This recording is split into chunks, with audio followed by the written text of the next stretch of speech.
Right off, that's a tuba roaring in place of an otherwise silent Leo the lion. Hi, everybody, and a very pleasant good evening to you, wherever you may be. I am Richard Band. As you can see, this is Habeas Corpus, quintessential Laurel and Hardy black humor. Listening to this, we know you are serious about these films. Good for you. So you want scare comedy? Here it is. First thing to notice is the absence of George Stevens as the photographer in the credits, which are framed like gravestones. Hal Roach had assigned him to the then new Max Davidson series, so Stevens was only working with the Laurel and Hardy unit on an intermittent basis. Here shortly is Richard Carle as the obvious lunatic. Before Lucien Littlefield was cast as the eccentric scientist in Dirty Work, Mr. Carle was slated for that role. And with him here is Laurel's crony from the Carno troupe, Charlie Rogers, as the watchful detective and later as a corpse, but showing signs of life.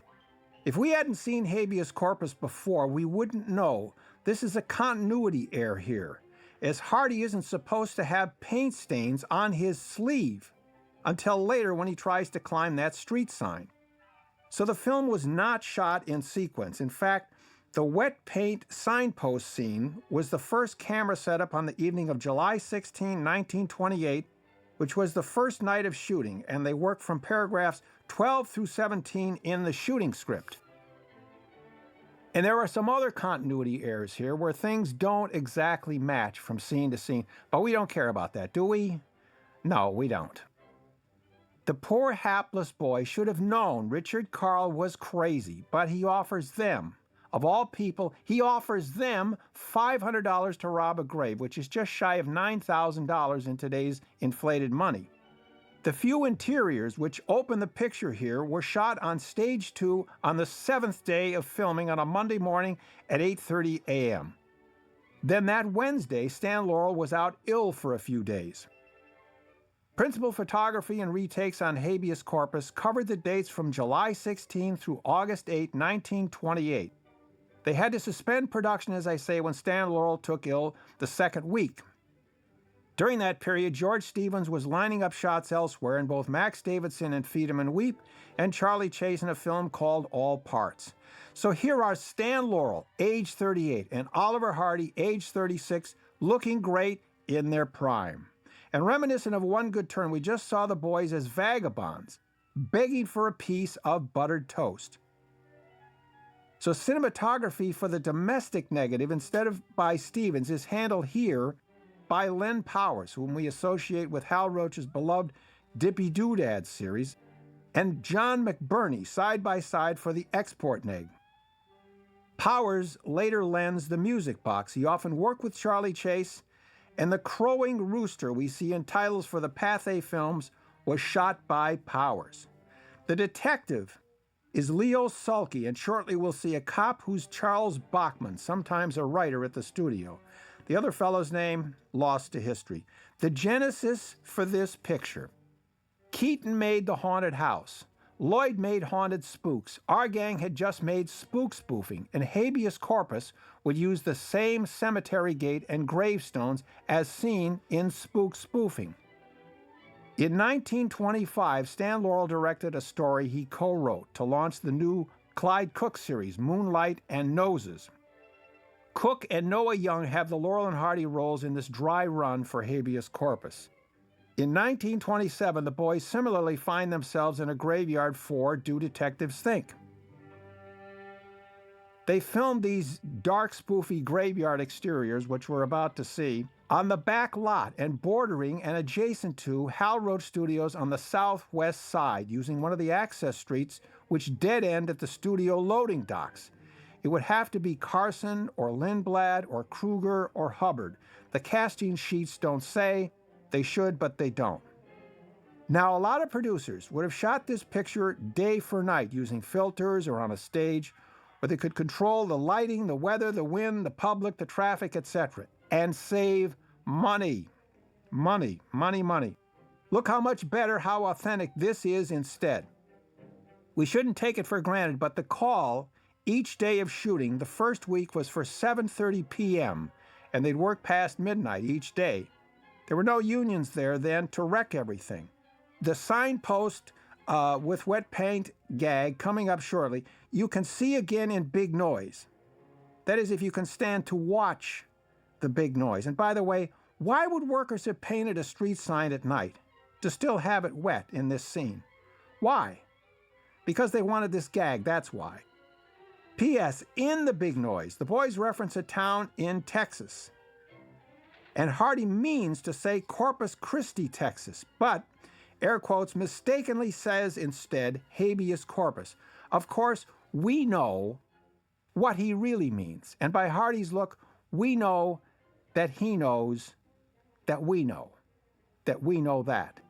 As for that street sign, there is no Hunter and Third anywhere near Hal Roach Studios, or anywhere else that I know of. Habeas Corpus carries historical importance for being the first L&H film to add recorded sound on 2 discs with a synchronized music score, a powerful one, complete with inventive sound effects. Ages before I ever heard this score or knew who the 28 musicians were, I met one of them, an erudite and esoteric film history author, one of the first with distinguished literary works on Lubitsch, von Stroheim, and von Sternberg. He was Herman Weinberg, who pioneered the use of English subtitles for foreign films, starting with the advent of sound and on through the 1960s. He subtitled over 300 important foreign films. He plays the violin here for Habeas Corpus. Listen carefully. The studio expended $32,083 to produce Habeas Corpus, not counting $4,096 spent by the Victor Talking Machine Company to produce the sound. One problem. Get this. There were 22,300 theaters in the United States, but less than 200 were wired for sound that year. And yet Hal E. Roach went to all that trouble to add a track in 1928 for 1% of the theater audience. 1%, consider that. But forward thinking, he knew he had to transition into sound.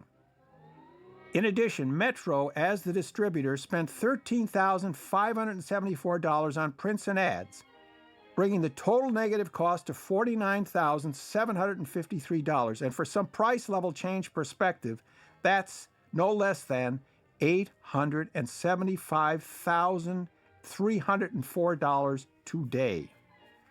On the occasion of promoting Night Owl, Stan Laurel told the LA Times that the highest number of recorded laughs that were ever clocked for any of their pictures up through Night Owls was 128 for Habeas Corpus, proving that broad slapstick amidst scary situations works, really works.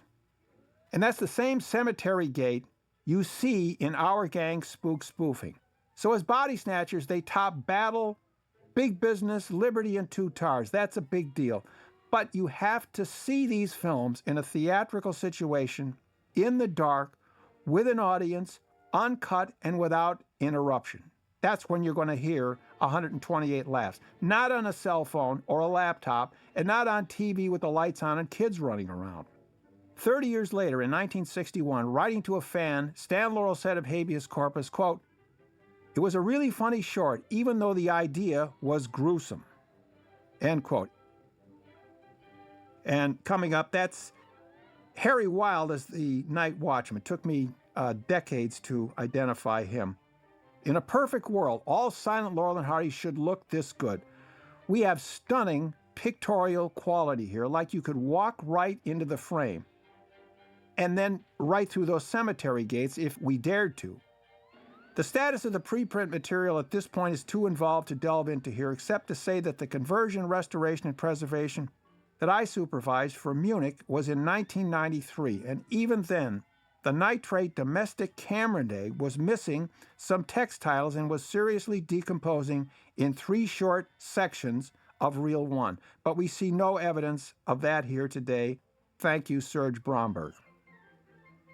It was 1994 when Dave McKinney and I were searching through random storage at RHI that we found a box with Victor's 2 discs containing the powerful music tracks we're listening to here. And coming up to the real change, here we'll see the boys climbing the wall reminiscent of trying to climb into the upper berth in their later birthmarks. But we know this is not going to work, right? Again, Laurel and Hardy look great here as opposed to something like Atoll K. And if you want a gruesome, scary, frightening, Laurel and Hardy, hair-raising, harrowing horror film raised to the 10th power, Atoll K is the movie for you. But not for me. And if you're good at lip reading, especially in the second reel here, count how many times Mr. Laurel calls out to Mr. Hardy by his nickname Babe, as in, "Hey, Babe." At this point, we have no way of knowing specifically how involved creative Leo McCarey was or Hal Roach vis-a-vis Jimmy Parrott, Stan Laurel, and the gag writers, but I think any one of them would generously defer any kind of credit to this being a collaborative effort. On the affidavit for the copyright registration, the author of the screenplay was certified as Leo McCarey, but I think this was a contractual matter, and he was actually leaving a lot of fun when this picture went into general release. Laurel and Hardy and their production talent were reaching a creative zenith during this period, and while Habeas Corpus is not the kind of material they turn to often, they did know how to invest it with just enough scary stuff and genuine thrills to set off the comedic values and generate those record-setting 128 laughs. And stills exist showing a tall, eerie-looking old night-shirted character named Lon Poff, P-O-F-F, whose role as a ghoulish graveyard custodian on the second night of shooting was cut. One still showing him, however, was too good, and they used it on the lobby card set. This man was born right after the Civil War, and you can see him, if you want to, in Flash Gordon, Sullivan's Travels, and Father's Little Dividend, his last film in 1951. Now, they exposed 3,527 feet of film those first two nights of shooting, trying out, quote, lantern and turtle gags, which are coming up, of which about 30 minutes was deemed okay and good enough to print and work with. They had a real turtle, a prop turtle, and a double for Babe on those 2 days. In the Laurel and Hardy canon, Habeas Corpus is film number 25 of 106. Over 50 years ago, I was the one who numbered these movies on the first Laurel and Hardy filmography I did for Leonard Maltin in the book we did together way back then. It is the fourth release of the 1928-29 season, right after Two Tars and preceding We Fought Down. Now, some think this scene is protracted, climbing this wall and running around in the cemetery. But again, it plays perfectly when you experience this material in a theatrical setting with an audience. That's always where the magic happens. And something else we take for granted is how well lit these night scenes are. Study the shadows for a moment. If this crew didn't know what they were doing, it would jump right out at us. But they do, so it doesn't. Among the music cues, we have some familiar music I'm sure you will recognize. The title for one of these music cues, The Funeral March of the Marionettes. 27 years later, it was memorialized forever as the theme music for Alfred Hitchcock's TV series.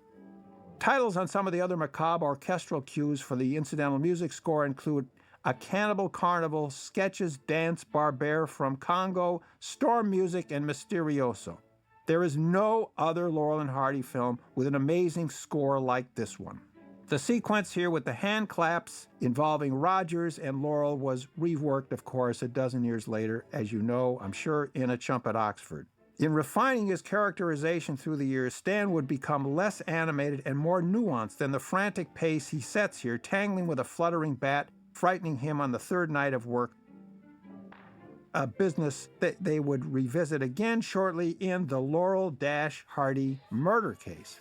Now, when I worked for Black Hawk Films long ago, we tracked the sales of our 8mm and 16mm prints in the non-theatrical market, and films like Two Tars, Big Business, Cops, Easy Street, Haunted Spooks, and Habeas Corpus were always big sellers, and our labs would regularly wear out the printing negatives. The last retakes for Habeas Corpus were on August 8th. Then, this score was recorded on October 6th by Victor at the Trinity Baptist Church in Camden, New Jersey. way across the country. There were 2 Saturday night sessions, 5 to 8 p.m. and 9 to midnight. A delayed release ensued owing to the matter of deciding to breach the sound barrier for the first time, and Habeas Corpus was finally issued to theaters with this great musical score that few heard on December 1st, 1928. According to the casting call sheet for day 4 of shooting, right about here, we are watching effects produced by a, quote, smoke cloth and liquid smoke, whatever that is, and where in the wide world of sports would you get a thing like that? Also, hereabouts we see an atypical gag with Stan leaping over a wall like a cartoon character or most anyone in a Senate comedy.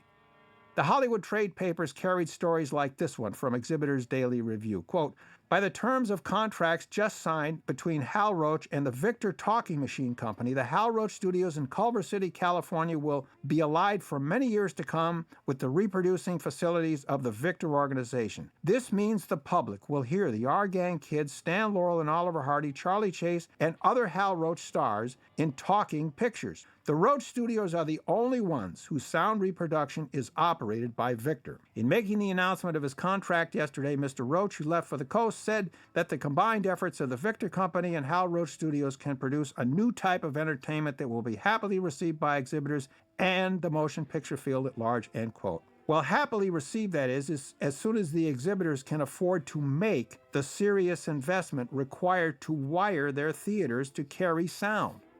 We see the wind blowing. It could have been the wind machines or the so-called Santa Ana winds we experience in Los Angeles. Now, fellow Englishman Charlie Rogers was probably Stan Laurel's closest friend. Hal Roach told me that his value was as a gag man and as a sounding board for Laurel, not as a performer or director. Of Stan Laurel, Charlie Rogers said this to Jack McCabe, quote, he was the kindliest, nicest boss I ever had, and I've had plenty. And make no mistake, though we were good friends, he was still my boss and an exacting one. Exacting because he was thorough in all that he ever did when it came to the films, end quote. We just saw where they were mistaking the foot and toes for something ominous and using a spade for protection versus a gun, as seen later in Oliver VIII, with a variation on this gag. Apropos of which, the third night's work called for the use of 2 hand props, a prop bat, the flying variety, and a prop shovel, which had a practical application when some of the diggings accidentally collapsed during a rehearsal and partially buried Babe Hardy. So a lot of these gags are familiar and were reused because they work. The nominal director of Habeas Corpus was James Parrott, the younger brother by 5 years of Charlie Chase. Hal Roach always said, though, that it was Stan Laurel who, quote, bossed the set on any Laurel and Hardy picture. So anyone who was sitting in the big chair as director for the Laurel and Hardy unit had to be able to get along with Stan Laurel, and Parrott did. They were good friends, and they were fishing buddies. Jimmy Parrott was there almost from the start of Roland Pictures and Hal Roach Studios, years ahead of his older brother and Laurel and Hardy. He did bits, wrote gags, served as an assistant director, and then as a director. He offered some thoughts on working with Laurel and Hardy when he was directing Pardon Us, saying that, now this is Jimmy Parrott. There aren't many quotes that we have from Jimmy Parrott. A movie star is not a movie star when he is co-star. This is Jimmy Parrott speaking. Laurel and Hardy are one and the same when it comes to acting honors in a picture. I don't know offhand any 2 actors who share equal starring honors with as much grace and apparent unselfishness as do Stan and Babe. Their main thought while making a picture seems to be, is this good for the picture? And not, how much footage can I steal from my partner? Neither one tries to hog the camera or get more close-ups than the other. They have a mutual understanding in regards to the amount of the picture each man should appear in, and they never argue or fuss over the business to be done in any particular scene. Sometimes one of them must work a bit harder than the other, and when this occurs, the one with the least to do is always the first to offer assistance when it is needed, end quote. And Jimmy Parrott's credit as director can be found in such great shorts as 2 Tars, Helpmates, Hog Wild, Perfect Day, Blotto, Bratz, Another Fine Miss, The Hooskow, The Music Box, County Hospital, on, and he piloted his brother's best film, The Pip from Pittsburgh. The issue became, like his brother, Charlie Chase, he had a drinking problem. That led to a drug problem. These factors were complicated by a health issue, epilepsy, so that when Hal Roach Studios was forced to transition to feature film production, Jimmy Parrott could not be depended on. There was too much at stake with a feature film.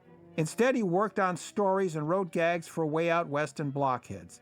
In May of 1939, the Hollywood trade papers ran with the story that James Parrott died of a heart attack at age 40.